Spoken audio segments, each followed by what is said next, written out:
जय श्री राम दोस्तों। सभी भक्तगणों को मेरा प्रणाम एवं सभी भक्तगणों के हृदय में विराजमान मेरे प्रभु श्री राम को मेरा प्रणाम।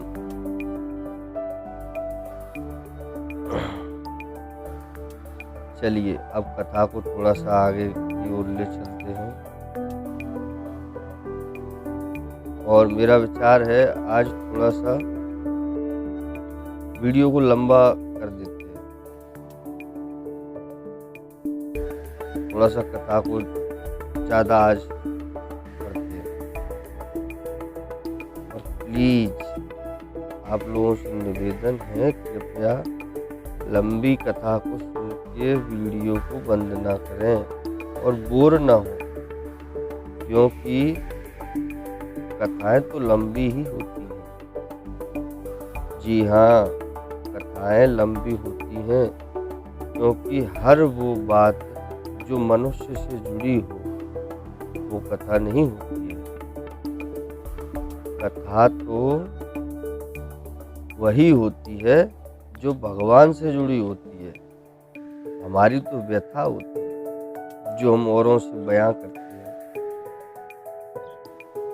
कोई घटना घट जाती है अपने साथ और किसी को बताते हैं तो वो व्यथा होती है, और कथा केवल भगवान की होती है। इसलिए भगवान की को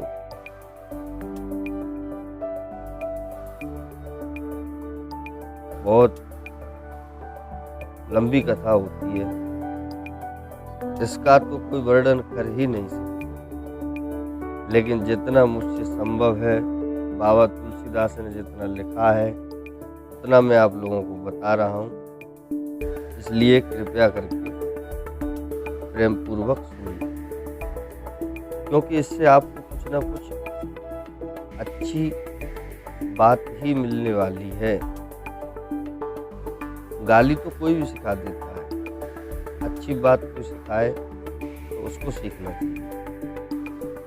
मैं नहीं कह रहा कि मैं ही सिखाऊं तो ही, कोई भी सिखाए, चाहे वो छोटा ही क्यों ना हो उम्र में। चलिए आगे की ओर चलते हैं। जय श्री राम। नाम ही के प्रसाद से शिव जी अविनाशी हैं, राम नाम के प्रसाद से, और अमंगल वेश वाले होने पर भी मंगल की राशि है। शिव जी का वेश कैसा है? अमंगल जैसा है।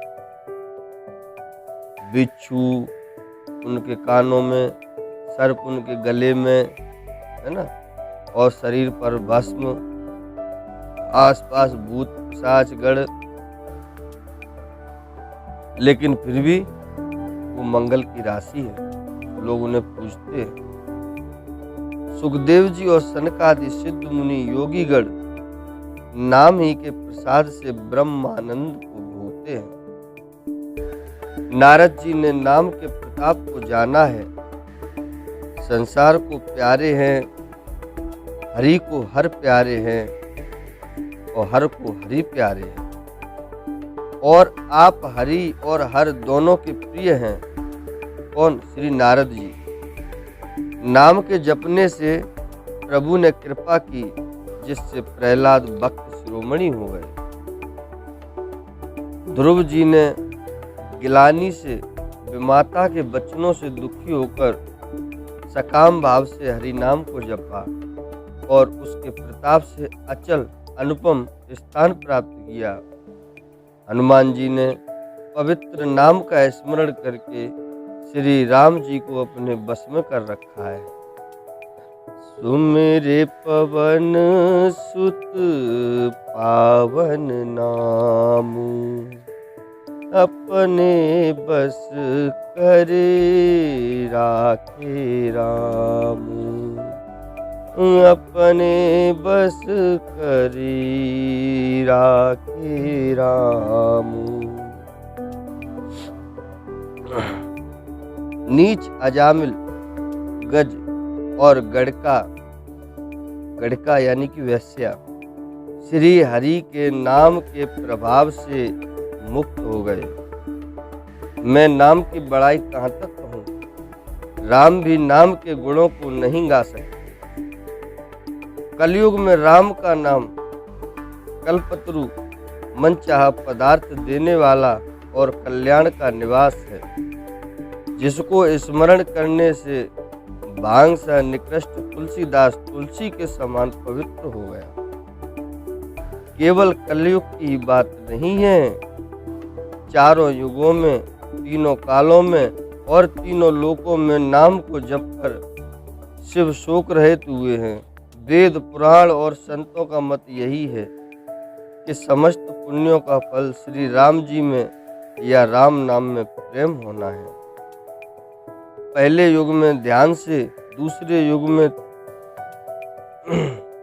दूसरा युग यानी कि त्रेता युग, त्रेता युग में यज्ञ से और द्वापर में पूजन से भगवान प्रसन्न होते हैं। परंतु कलयुग में कलयुग तो केवल पाप की जड़ और मलिन है। इसमें मनुष्यों का मन रूपी समुद्र में मछली बना हुआ है, अर्थात पाप से कभी अलग होना ही नहीं चाहता है। अच्छी बात किसी को बताओ तो कोई सुनना चाहता है क्या? और सुनेगा भी तो 1 मिनट, 2 मिनट, 10 मिनट, उसके बाद बोरियत होने लगती है। और बुरी बात, कुछ भी गलत हो तो पूरे पूरे दिन उसमें बेशक खर्च हो जाए, कोई बात नहीं। इससे ध्यान, यज्ञ और पूजन नहीं बन सकते। ऐसे कराल काल में तो नाम ही कल्प वृक्ष है, जो करते ही संसार के सब जंजालों को नाश कर देने वाला है। कलयुग में यह राम नाम मनोवांछित फल देने वाला है, पर लोक का परम हितैषी और इस लोक का माता पिता है। अर्थात परलोक में भगवान का परम धाम देता है और इस लोक में माता पिता के समान सब प्रकार से पालन और रक्षण करता है। कलयुग में न कर्म है, न भक्ति है और न ज्ञान ही। राम नाम ही एक आधार है। कपट की खान कलयुग रूपी काल नेमी के मारने के लिए राम नाम ही बुद्धिमान और समर्थ श्री हनुमान जी है। बोलिए जय श्री राम। राम नाम श्री नरसिंह भगवान हैं, कलयुग के हिरण्यकश्यप हैं और जप करने वाले जन प्रहलाद के समान हैं। यह राम नाम का देवताओं के शत्रु कलयुग रूपी दैत्य को मारकर जप करने वालों की रक्षा करेगा। अच्छे भाव से, बुरे भाव से, क्रोध से या आलस्य से किसी तरह से भी राम नाम का जप करने से दसों दिशाओं में कल्याण होता है। परम कल्याणकारी राम नाम का स्मरण करके और श्री रघुनाथ जी को मस्तक नवाकर मैं राम जी के गुणों का वर्णन करता हूँ। क्या कहा है? बाया कुबाया न ख्याल सहूं, नाम जपत मंगल दिसि दसहूं, नाम जपत मंगल दिसि दसहूं।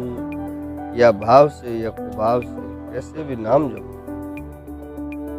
वे श्री राम जी मेरी बिगड़ी सब तरह से सुधार लेंगे। जिनकी कृपा करने से नहीं अगाती, राम से तो उत्तम स्वामी और मुझ सरी का बुरा सेवक। इतने पर भी उन दयानिधि ने अपनी ओर देखकर मेरा पालन किया है। लोक और वेद में भी अच्छे स्वामी की यही रीति प्रसिद्ध है कि वह विनय सुनते ही प्रेम को पहचान लेता है। अमीर, गरीब, गंवार, नगर निवासी, पंडित, मूर्ख और बदनाम और यशस्वी, सुकवि कुकवि सभी नर नारी अपनी अपनी बुद्धि के अनुसार राजा की सराहना करते हैं और साधु, बुद्धिमान, सुशील, ईश्वर के अंश से उत्पन्न कृपालु राजा सबकी सुनकर और उनकी वाणी, भक्ति, विनय और चाल को पहचान कर सुंदर वाणी से सबका यथा योग्य सम्मान करते हैं। यह स्वभाव तो संसारी राजाओं का है। कौशलनाथ श्री रामचंद्र जी तो चतुर शिरोमणि हैं। श्री राम जी तो विशुद्ध प्रेम से ही रीझते हैं, पर जगत में मुझसे बढ़कर मूर्ख और मलिन बुद्धि और कौन होगा। तथापि कृपालु श्री रामचंद्र जी मुझ दुष्ट सेवक की प्रीति और रुचि को अवश्य रखेंगे, जिन्होंने पत्थरों को जहाज और बंदर भालुओं को बुद्धिमान मंत्री बना लिया। वे लोग मुझे श्री राम जी का सेवक कहते हैं और मैं भी बिना लज्जा संकोच के कहलाता हूँ। कृपालु श्री राम जी इस निंदा को सहते हैं कि श्री सीतानाथ जी जैसे स्वामी का तुलसीदास सा सेवक है। यह मेरी बहुत बड़ी ढिठाई और दोष है। मेरे पाप को सुनकर नरक ने भी नाक सिकोड़ ली। यह समझकर मुझे अपने ही कल्पित डर से डर हो रहा है, किंतु भगवान श्री रामचंद्र जी ने तो स्वप्न में भी इस पर मेरी इस ढिठाई और दोष पर ध्यान नहीं दिया। वरम मेरे प्रभु श्री रामचंद्र जी ने तो इस बात को सुनकर, देखकर और अपने सुचित रूपी चक्षु से निरीक्षण कर मेरी भक्ति और बुद्धि की सराहना की, क्योंकि कहने में चाहे बिगड़ जाए परंतु हृदय में अच्छापन होना चाहिए।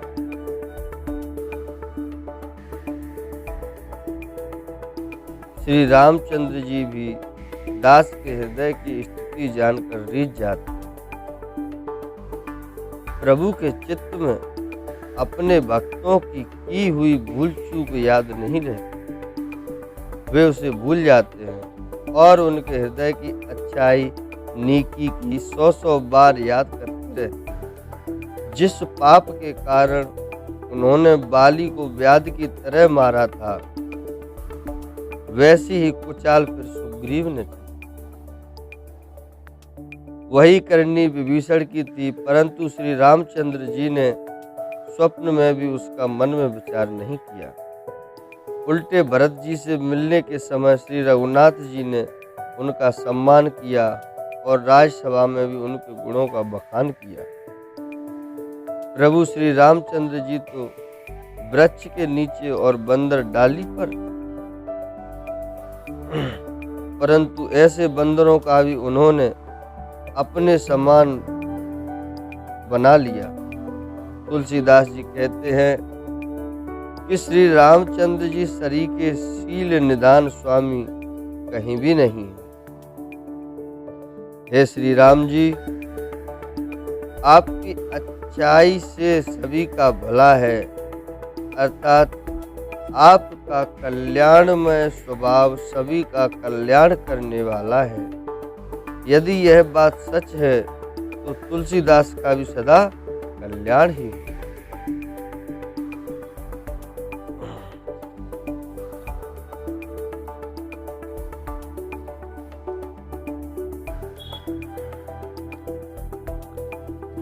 इस प्रकार अपने गुण दोषों को कहकर और सबको फिर से नवाकर मैं श्री रघुनाथ जी का निर्मल यश वर्णन करता हूँ, जिसके सुनने से कलयुग के पाप नष्ट हो जाते हैं।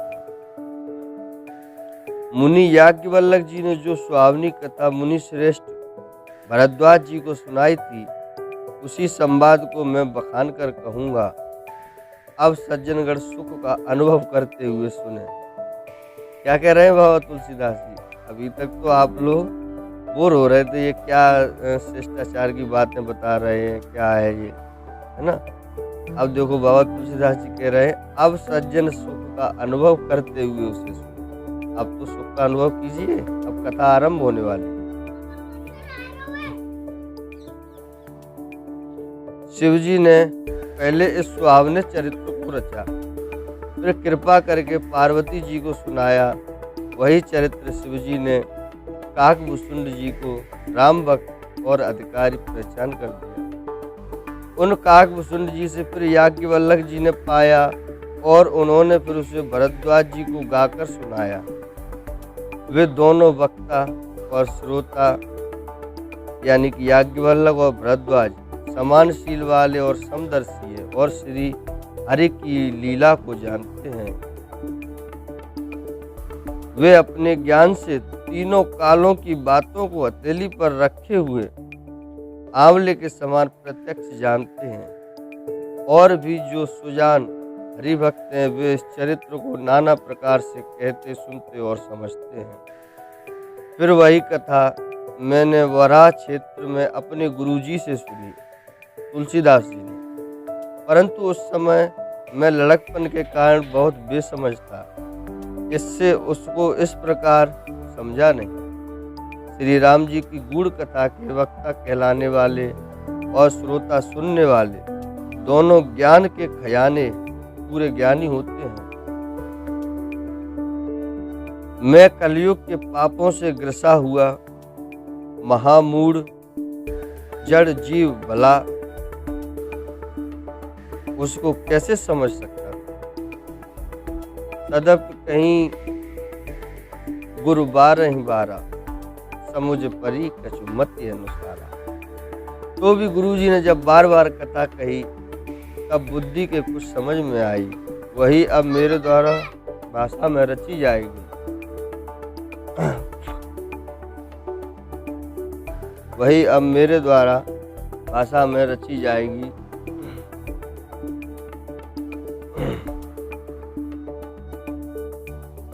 बोलिए श्री रामचंद्र भगवान की जय। हनुमान जी का आगमन हो गया है। जिससे मेरे मन को संतोष हो, जैसा कुछ मुझ में बुद्धि और विवेक का बल है, मैं हृदय में हरि की प्रेरणा से उसी के अनुसार कहूँगा। मैं अपने संदेह, अज्ञान और भ्रम को हरने वाली कथा रचता हूँ, जो संसार रूपी नदी के पार करने के लिए नाव है।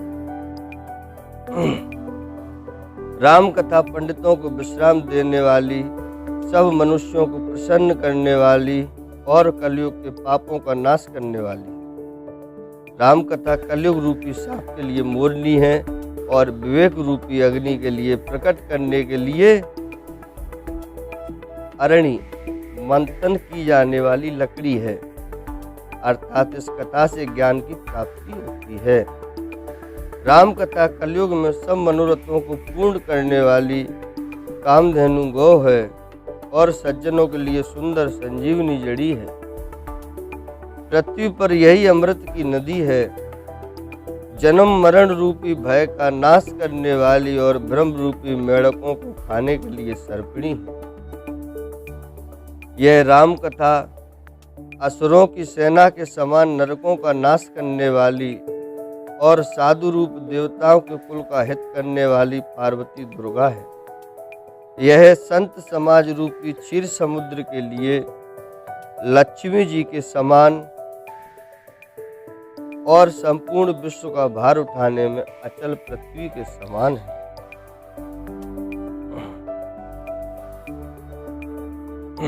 बोलिए श्री रामचंद्र भगवान की जय। चलिए अब कथा को हम कल के लिए छोड़ते हैं। आप लोग थोड़ा सा और धीर धरिए। बस जो मूल कथा है वो शुरू होने वाली है, जिसमें श्री शंकर जी के बारे में थोड़ी चर्चा होगी। उसके बाद श्री रामचंद्र जी के जन्मोत्सव के बारे में।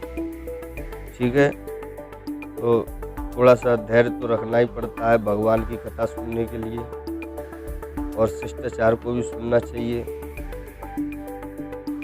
सीखना चाहिए, उसे अपने हृदय में उतारना चाहिए। सभी के साथ जय श्री राम।